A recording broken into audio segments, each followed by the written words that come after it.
Hey, soldiers, in light of what's been happening with these banks, it's presented us with a very important lesson. Something we've been over before, but is worth revisiting right now as we continue to move into this evolving global economy. Look, guys, we've just seen where big companies like Roku were totally asleep at the switch, had $500 million on deposit, and only 250,000 of that insured. Now, that's a rookie mistake committed by a company that is listed on the S&P 500, all right? Probably filled with folk that came out of the, quote, best schools, unquote, the nation has to offer, or even the world has to offer. We've got the executives over at SVP taking their eye off of the ball. We just did the video about that. Somebody actually said to me in a comment, I think they were trying to be snarky, about the young lady, Ursapa, who took her eye off the ball and was focused on things other than the risk that the bank was heading into, and her position was risk management. And this commenter said, well, she was in the UK and the UK wasn't having any trouble. So what? You do know that HSBC just purchased the UK assets of SVB for £1. All right. So I think that Miss Ursapa is culpable here, definitely. So what's the lesson? What is the lesson we need to take out of this? Again, as we sail headlong into this new economy, well, it's very simple, guys. If you don't hold it, you don't really own it. Make sure you watch this entire report, because later on we're going to tell you what the most valuable financial asset that you could ever own is. And I'm not saying that we should only acquire assets that we can physically possess. I'm not saying that, because a certificate of stock, for example, you're not going to actually receive that. This is not 1930. You're not going to receive a stock certificate anymore. Fine. But I'm not writing off that entire asset class just because we don't physically possess it. There are risks that come with owning stocks, including possibly losing all of your money. All right. Company could go bust. Look at GE. At one point, GE was the darling of Wall Street and corporate America. Now, it's a joke, pretty much. Okay. A lot of mismanagement that went on over there. Boeing is on its way into that kind of environment as well, if they keep on down the road they're on, in my personal opinion. So what are those things that you can physically possess and sleep well at night knowing that, hey, at least I own this. I truly own it. Well, it's pretty simple. It's wise to hold at least some of your assets in gold, silver, real estate. And look, when I say real estate, yeah, you can go out and buy a real estate investment trust. You can buy shares in that. But again, you're not going to physically own that. If it comes time to need income over and above what you're getting from the REIT, you can't rent out more than they have already rented. You can't plant any crops on that. And yes, guys, I'm a big advocate of being able to possess some land that you own, that you can use, okay, that you can have produce for you. Now, look, when it comes to things like gold, silver has a ton of industrial uses. Gold has some. Gold's main draw, and when I do these videos related to gold, they don't get any traction, okay? But I think they need to get more. So let me know in the comments, is gold something that you have at least considered in the past? Are you considering it more in light of, recent events? And again, I'm just saying, hey, do your due diligence.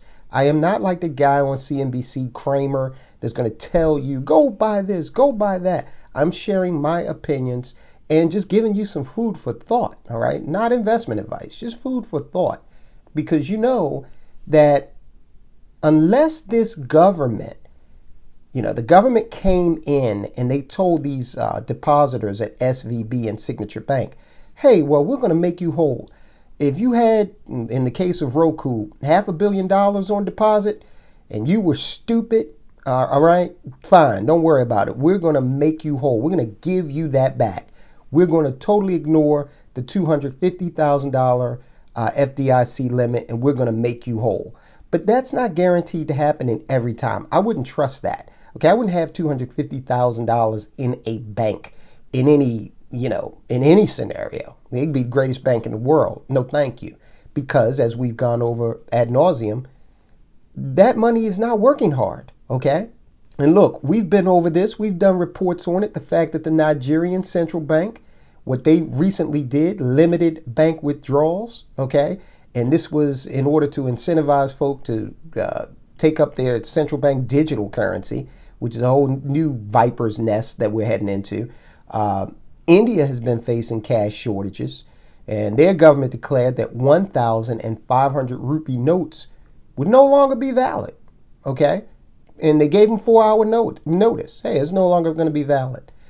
They can't do that with gold. They can't do that with silver. And they can't do that with land that you own. Now, listen, I also understand that in some countries, you can't own land. So if you're listening to this and you're in China, for example, or some parts of the UK, I believe also, you can't directly own the land.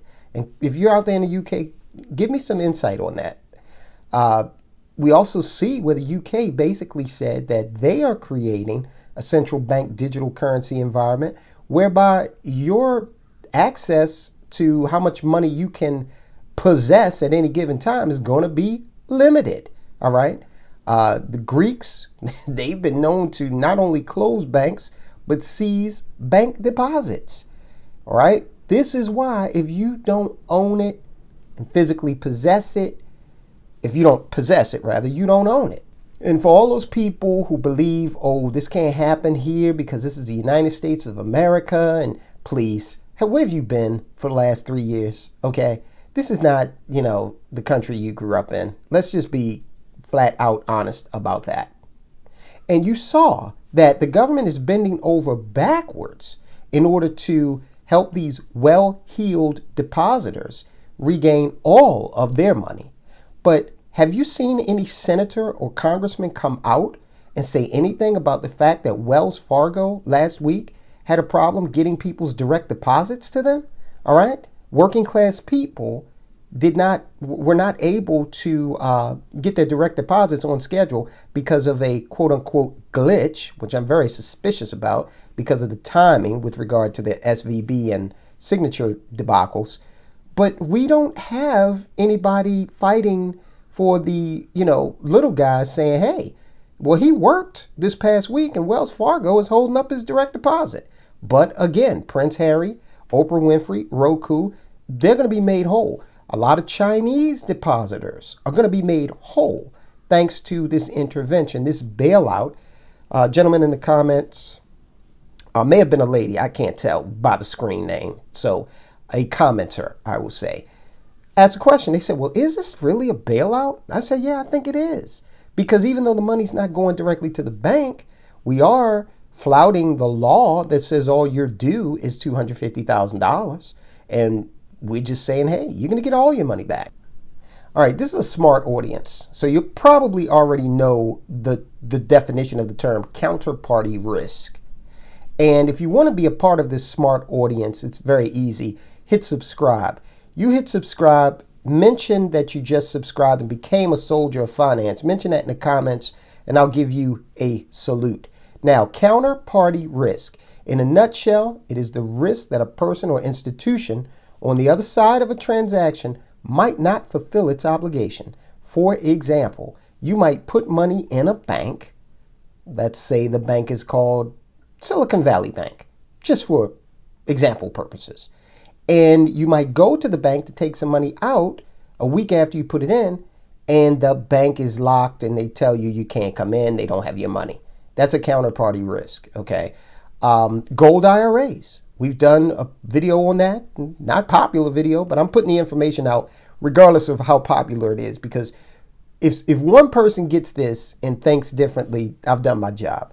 But the gold IRAs, is the gold there? Is that paper gold even there? Okay.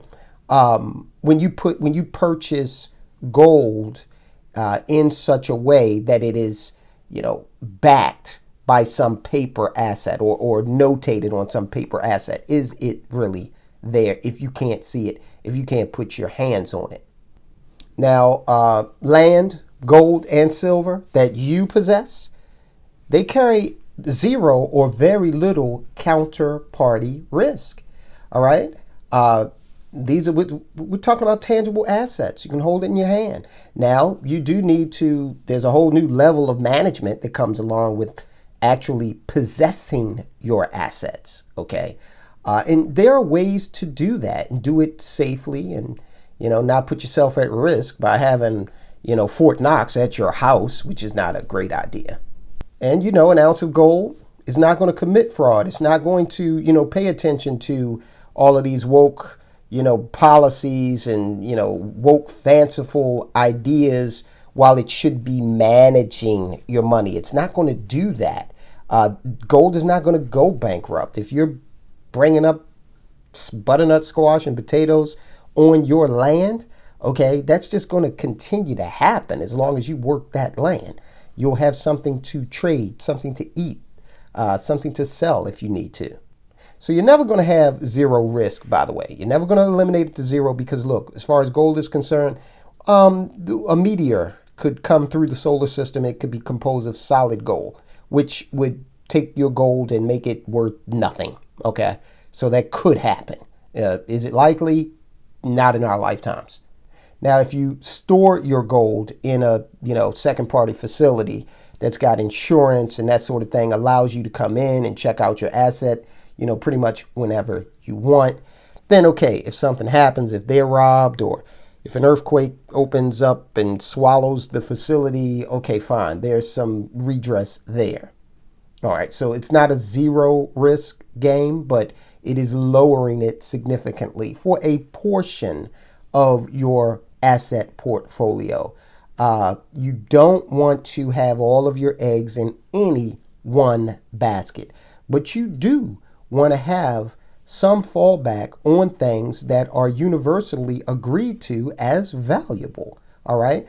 And again, things like land that you can actually work to have produce for you, whether it be planting fruits and vegetables or having an animal graze on it or renting it out to a family who needs a place to stay, so you can derive some income from it, on and on and on. Yes, this involves work from you to do your due diligence, to manage this, to make sure you have gold and silver stored properly in a safe facility away from your home, yada, yada, yada. But is it worth doing? Well, you tell me. I mean, there were a couple of sleepless nights there for those SVB, depositors when they thought that they were going to get back a mere $250,000 compared to what they had on deposit. And it's kind of bothering me that that's happening because of the fact that, these weren't mom and pops. These were, big, well-heeled institutions that should have known better. And I get it. I know that if we allow certain things to occur, it might affect the broader economy, but I don't believe in too big to fail, okay? Too big to fail is an idea that is inconsistent with true capitalism. And if you're going to be a capitalist, okay? Which means that you got to take the slings and arrows as well as the outrageous fortune that could result, all right? Especially if you F up, then shouldn't you be responsible, okay? Shouldn't your name be mud? Why should I have to come to your rescue? Because again, I give you the example of the Wells Fargo direct deposit issue. They just waited for it to work out. No one stood on a podium and, slammed Wells Fargo or promised to make sure these people had their money. No one did that because, again, they were working class people that were affected, not the well-heeled and, more importantly, well-connected. As promised from earlier, the most valuable financial asset you can own is your own business. Now, you're going to have much more control over your own business than you could ever have over the goings-on of a Fortune 500 company that you own stock in, and that's fine because you're just a share owner in that scenario. You're not a manager. You're not the CEO of that company, but you can certainly be the CEO of your own company. All right. And the returns on a company that you own are actually going to be among the best out there, because the Small Business Administration states that you can expect returns of between 15 and 25% for a business that is well run. Of course, it has to be in a competitive industry. If you're out there selling Beanie Babies, all right, that might not be as lucrative. But if it's a competitive industry and it's well run, you can expect some pretty decent returns. Those returns are typically going to be better than what you might find even on the S&P 500. 8 to 10% is the average for the S&P 500 over the past decade and 2 decades. So real estate is, going to be a question mark, simply because it depends on what type of real estate you own, how you own it, where it is, that sort of thing. But if you have a business endeavoring in real estate that maybe rehabs houses, rents them out, or sells them, then those return numbers can really get up there. So the most valuable asset that you can actually possess, all right, is your own business. You can move that around the country, around the world, all right. You have very low counterparty risk. It's all on you, right? Speaking of the well-connected, Shaquille O'Neal, very well-connected, very wealthy individual, and he's on the run right now from a process server. And it has to do with the whole Sam Bankman-Fried and FTX scandal. Find out what's going on, guys. Maybe some nuggets in there to keep you out of being in a situation where you're running from a process server.